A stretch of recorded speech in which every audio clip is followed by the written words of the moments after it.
Thank you, Lauren, for sharing your story. I'm going to tell a story that's much, much different.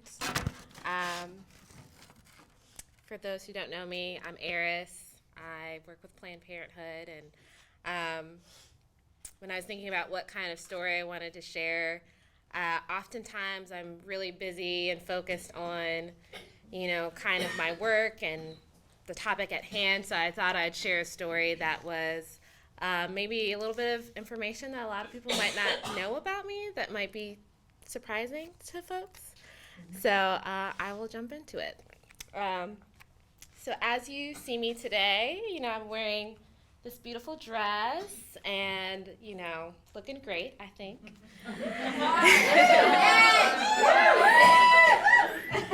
And so I was born a cisgendered woman.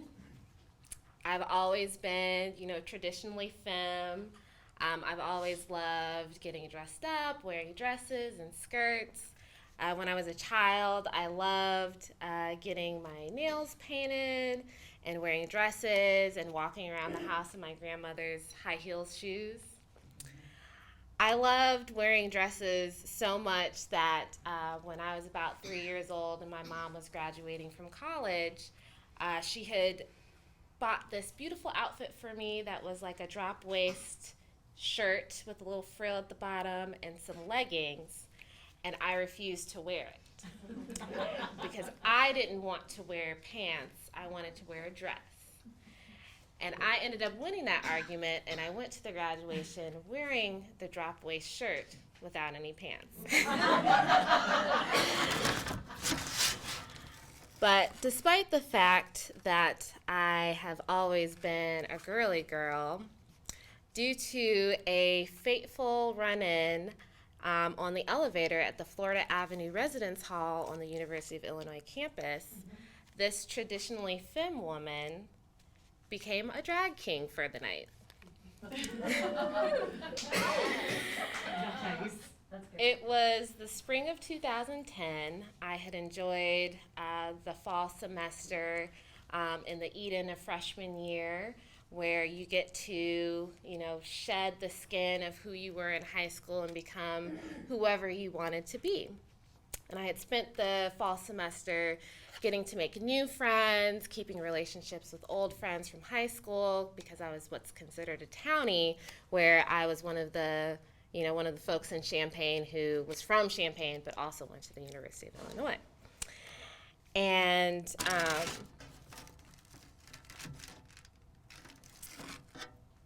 hanging out at the dorms at the Florida Avenue Residence Hall, there was one evening where we were taking the elevator down to the first floor, and we ran into one of our awesome RAs, Janelle. So Janelle was this beautiful black woman, probably about 5'2", medium build, with this beautiful fro and glasses. And on this particular evening, there was something different about her. She had a drawn-on mustache. Mm-hmm. So of course, I had to ask, Janelle, why are you wearing a mustache? And she said, oh, we're organizing this drag show next week downstairs in the multi-purpose room. All are welcome. You should, join in. You should perform. And I was like, okay, I'll think about it. And we get off the elevator, and in fact, I do think. I think, what would I wear? What would I sing? What would everybody think if I decided to dress up like a man and do drag? And after thinking about it, I decided that I did want to do it. I was interested. I wanted to kind of step back into that performing mindset from when I was in high school and was a drama geek. So I decided, it's time. I needed to think about, what should my song choice be? I decided to sing Mario's Let Me Love You, my favorite song at the time. When it came to what to wear, Luckily, I had a friend, Darius, who was about my size with a shopping addiction in great style. So I enlisted his help to lend me some of his clothes. Then, of course, I had to let all of my friends know that I was going to do this, invite them to come.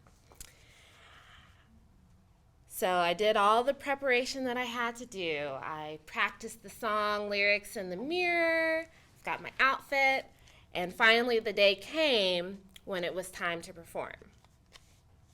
So the day I get dressed in my borrowed jeans, my white polo, my black vest, and my hair, which was like a straight bob at the time, tucked into a fedora.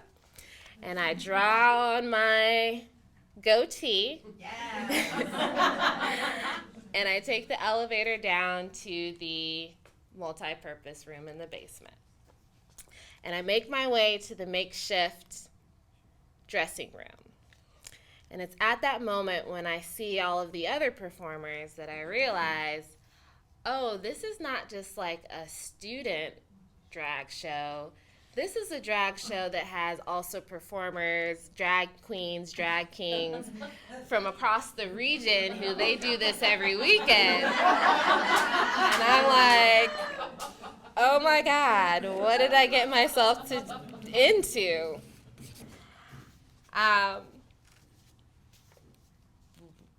Is it too late to get out of this?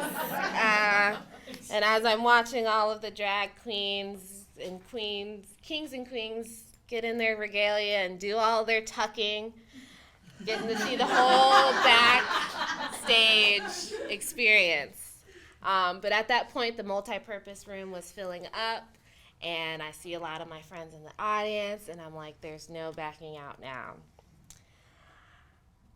But the nerves are definitely there, but I make my way to the back of the where the entrance was to the multi-purpose room where they had the ticket booth set up.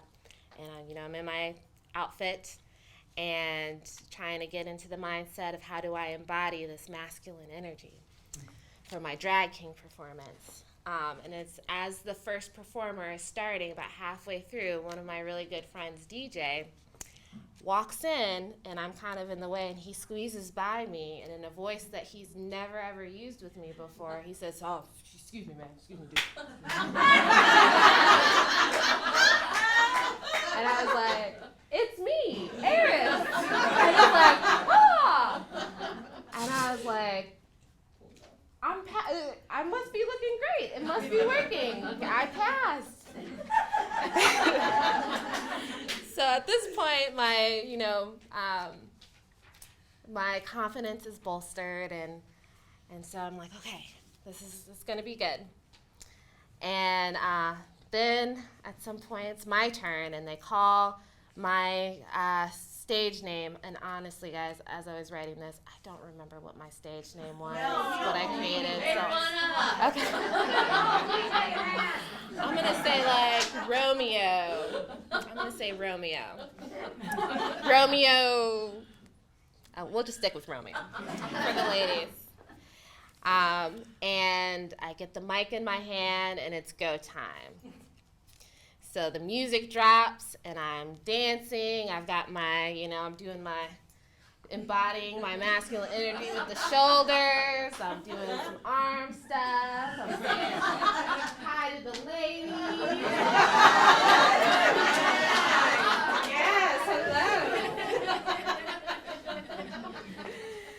And it was amazing. It was awesome to be able to embody this masculine energy that I had never embraced before. And as my performance is ending, I finish with a round of applause, and I go and I pick up all of my dollars that I've earned. And I go and I sit back down in my, with my friends to watch the rest of the performances for the evenings. And feeling really proud of doing something that I was really scared to do. And I didn't realize it in the moment, but afterwards, in reflecting on that experience, I really realized how much I learned about gender and gender expression and masculinity and femininity in that moment. About how even though I am a cisgendered woman, it's okay to be masculine. Or even what was really apparent to me was the fact that, for the first time, as someone who had lived in the world as a woman, even seeing that moment with my friend DJ about how I was treated slightly different because of being a man in that moment. And so it was really eye-opening and really, exciting. And although it was just a moment, I really encourage each and every one of you, if you are a man in the audience, embrace your femininity. You've all got it in there. If you're a woman in the audience, or, whether you're cisgendered or trans, embrace your masculine energy. And maybe you can embrace your masculine energy without having to be a drag king.